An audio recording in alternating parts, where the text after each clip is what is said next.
Şirketten döndüğünden beri odasından çıkmıyor. Yemek yolladım. Tepsi yollu gibi geri göndermiş. Arzu içeride. Ben de bir gireyim yanına. Tamamdır. Canan teyze.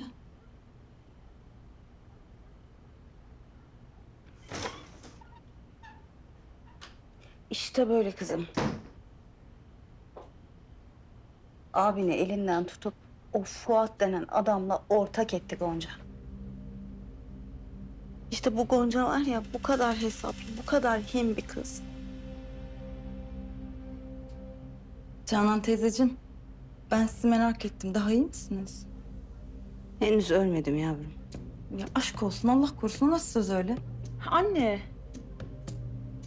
Ben de Arzu'ya gerçekleri anlatıyordum. Yeter artık ondan sakladığımız. Hayır yani başımıza öyle şeyler geldi ki bu kız yüzünden. Babamla ben boşanma aşamasına geldik kızım. Anne hayır. Canan teyze, siz ciddi misiniz? Ama sen üzülme kızım. Ben sadece olanların müsebbibini bil diye anlatıyorum. Yoksa kocamla ben hala çok aşığız birbirimize. Ama ben o Gonca'ya bunun hesabını sorarım anne. Arzu değmez kızım. Ay. Ece gel şöyle gel kızım. Senden de bir minik ricam olacak. Buyurun Canan teyzeciğim. Ececiğim sen toprağa gitsen. Benim ne kadar hasta olduğumu anlatsan.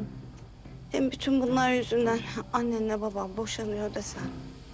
Belki aklı başına gelir. Yani ben gidip anlatsam onu eve geri döndürmek için numara yapıyorum zannedecek. Siz hiç merak etmeyin. Ben gider gerçekleri anlatırım toprağa.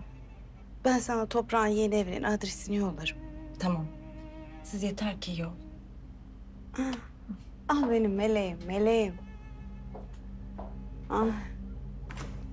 Ah. Ah. Hadi bakalım. Şimdi sıra sana geldi Halil Efendi.